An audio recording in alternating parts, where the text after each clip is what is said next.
и Али Ахмети. Ти благодарам уште еднаш.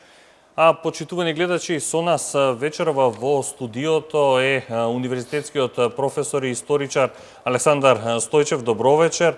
Со него ќе разговараме околу платформата од албанските партии, меѓутоа ќе се осврнеме со особен акцент на на историска димензија. Во една од точките се споменува геноцид извршен врз албанското население во Република Македонија. Професоре, најпрвин еве една генерална оценка за овој историски контекст во кој што се става платформата, дали фактите историски говорат во полза на ова барање на дуи на останатите партии или пак тотално спротивно во насока на негирање на тоа што партиите од албанскиот блок велат дека се случило и дека неопходна широка осуда за тоа што се случило во Република Македонија. Дали постои такво нешто? Добро вечер.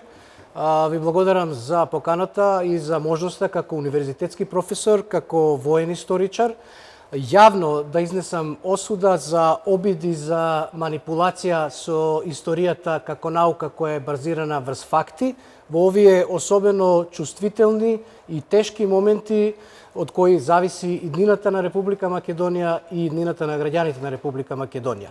Воедно, како граѓанин на суверена, самостојна, независна, меѓународно признаена Република Македонија, јавно да ги осудам и отфрлам странските мешања и странските притисоци кои што се прават врз Република Македонија по усвојување на така наречената заедничка платформа на албанските партии, диктирана во официјална Тирана и Приштина, во која во точка 1 став 4 се бара усвојување на резолуција од Собрание на Република Македонија во која се осудува геноцид врз албанскиот народ од 1912 година до 1956 година. За да се донесе било каков документ во Македонското собрание кој што третира прашања од историјата, таков документ, односно историските прашања, мора да бидат базирани врз историските факти, односно артефакти. За геноцидот... Донесовте и книги, ги говоревме веќе за овие факти. Што велат фактите, господин Стојчев? Имало или немало геноцид? За геноцидот врз албанскиот народ во Македонија во посочениот период нема верифицирани историски факти и артефакти и нема докази аргументирани во науката дека такво дело е извршено во Македонија во посечениот период. Доколку некој тврди дека тоа се случило, тоа мора да го докаже низ една постапка која што е позната на методолошка постапка во историската наука, а исто така и низ механизмите на меѓународното право кои многу јасно го дефинираат геноцидот како едно од најтешките злосторства против човештвото. Да нема забуна, историската наука не негира масовни убиства, убивања во воени судири во кои страда и воен персонал, страдаат и цивили, но сите тие чинови не може да се квалификуваат како геноцид. Имено ако се водиме по тоа, албанците, македонците, србите, бошњаците, црногорците, хрватите, словенците, другите народи во судирите, едни од помасовни судири на Сремскиот фронт 1945 година, исто така масовно гинеле и противничките војски на Хитлеровата армија, германска армија, но тоа не можеме да го класифицираме како геноцид. Се знае точно што е геноцид. Во историјата геноцид имено доаѓа од два збора, што значи генос или племен народ, и цедере, што значи да се убива. Тоа значи смислена политика, односно систематско уништување физичко на етнички, верски и религиозни и расни групи, но за посочениот период, имено кога се работи за историската наука,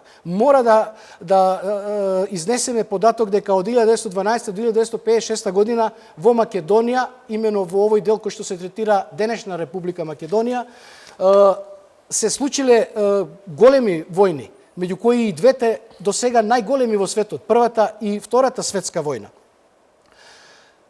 Македонската државност, односно македонска држава е создадена во 1944 година. Од 1912 до 1944 година македонците, албанците, бошњаците, ромите, турците, србите, власите живееле во Македонија, но под власт на други државни апарати. Окупирани. Доколку некој, испротивно на историските факти, кои тврдат дека нема геноцид, и понатаму се обидува да донесе таква резолуција со која што ќе осуди некого за геноцид, треба да има предвид дека со такво донесување на таков документ треба да ги осуди мнозинските народи кои што во одреден историски период имале власт во Македонија, односно биле доминантни во воениот и полицискиот апарат во Македонија.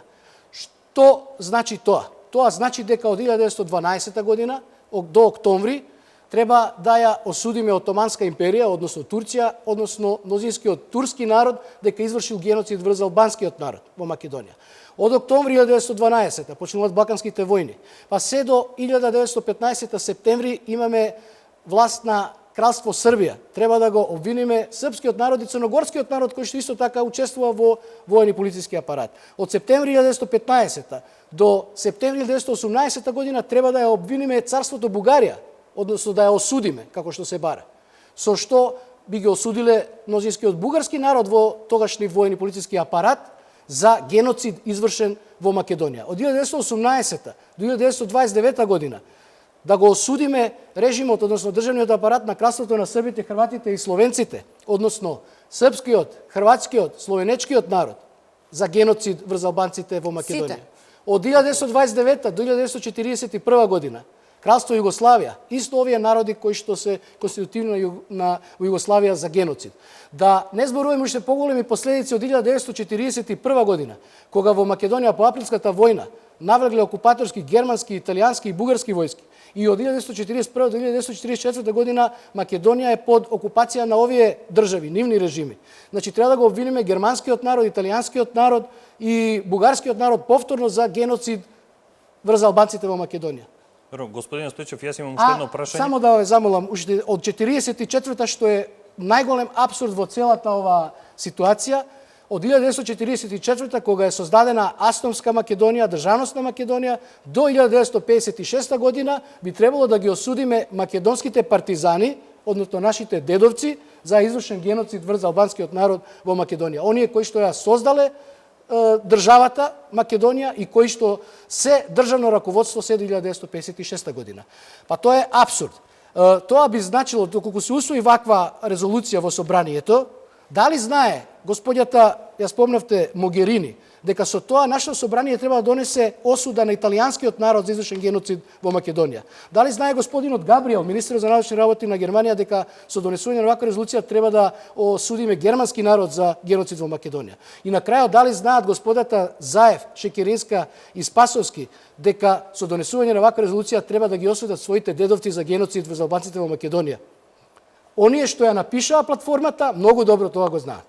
Доколку биде усвоена ваква платформа, односно резолуција, како што рековте, во собранието, што тоа менува во денешен контекст? Зборам од 91 кога е Македонија самостојна, доколку се одлучи дека бил извршен геноцид во Македонија од 912 до 956, дали тоа менува нешто од 91 па наваму и што доколку се оствари она сценарио за кое што се збореше гласно дека би биле обвинети србите дека го извршиле геноцидот на територија на Република Македонија, колку тоа не става во одредена позиција како држава во денешни рамки? Видите, јас ако ме следите внимателно наведов повеќе народи, не само српски народ. Доколку Во платформата е потенцирано. доколку не е потенцирано, во платформата стои во Македонија од 1912 до 56. Зборам за оној договор за како да биде потоа. Значи, доколку прво сакам да кажам дека тоа воопшто не е во принципите врз кои што е создадена македонската државност 44 година, врз кои што се гради до 91 до независноста и воопшто доколку некоја држава и во окружувањето воопшто во сметот смета дека треба да осудува други држави и други народи за одредени кривични дела, воени злосторства, дело како што е геноцид, тоа на нив никој не им го пречи, не им го забранува. Албанскиот парламент може да донесе резолуција во Албанија со која што ќе го осуди геноцидот, наводниот геноцид, кој што не е докажан, врз албанците во Македонија. Тоа никој нив не ги попречува. Но во Македонија недозволиво е, недопустливо е некој од надвор нас да ни наметнува омраза према други народи и према други држави. Не смее космополитизмот на македонскиот народ да се употребува, односно злоупотребува за туѓи интереси и туѓи цели. Ви благодарам за гостувањето во вестите на телевизија Нова. Се надевам дека дадовме научен, широк, колку што дозволува времето, осврт на платформата. Да. Не случајно донесов оваа книга, каде што кој сака да чита за геноцид и геноцидна политика, многу треба да се прави разлика, внимание на тоа што е геноцид е многу тежок, сложен збор. Рековте вие што доколку донесе, тоа на некој начин значи објавување своевидна дипломатска војна на сите овие држави, односно народи кои што ги наведов.